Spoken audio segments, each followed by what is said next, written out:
جہاں حضرت یونس علیہ السلام نے اللہ عز و جل کو پکارا۔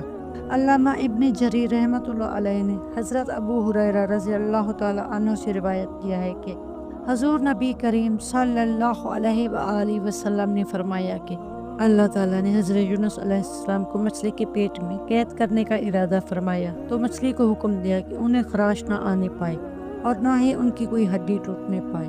جب وہ مچھلی حضرت یونس علیہ السلام کو لے کر سمندر کے تہے میں اتری تو حضرت یونس علیہ السلام نے آوازیں سماعت فرمائیں۔ انہوں نے خیال کیا کہ یہ کیسی آوازیں ہیں۔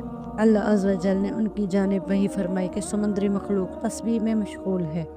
حضرت یونس علیہ السلام نے اللہ عز و جل کی پاکی بیان فرمائی اور فرشتوں نے اللہ عز و جل سے عرض کی کہ الہی ہم کمزور سی آواز عجیب جگہ سے سنتے ہیں۔ اللہ عز و جل نے فرمایا کہ یہ یونس علیہ السلام کی آواز ہے جو میری حکم عدولی کی وجہ سے مچھلی کے پیٹ میں ہے۔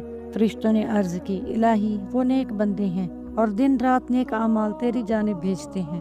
اللہ عز و جل نے فرمایا ہاں۔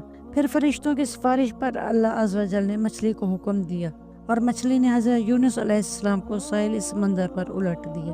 مچھلی نے جس وقت حضرت یونس علیہ السلام کو ساحل سمندر پر الٹا اس وقت اللہ عز و جل کے فرمان کے مطابق وہ بیمار تھے۔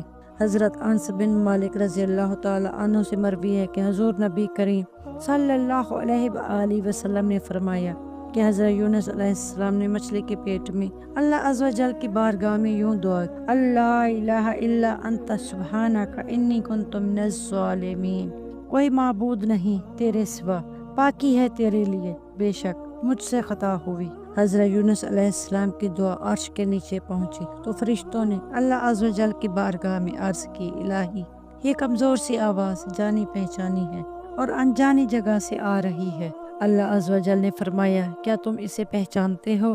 فرشتوں نے عرض کی الہی یہ کون ہے؟ اللہ عز و جل نے فرمایا کہ یہ میرا بندہ یونس ہے۔ فرشتوں نے عرض کی الہی ان کے نیک اعمال شب و روز تیری بارگاہ میں پیش ہوتے رہتے ہیں۔ اللہ عز و جل نے فرمایا ہاں۔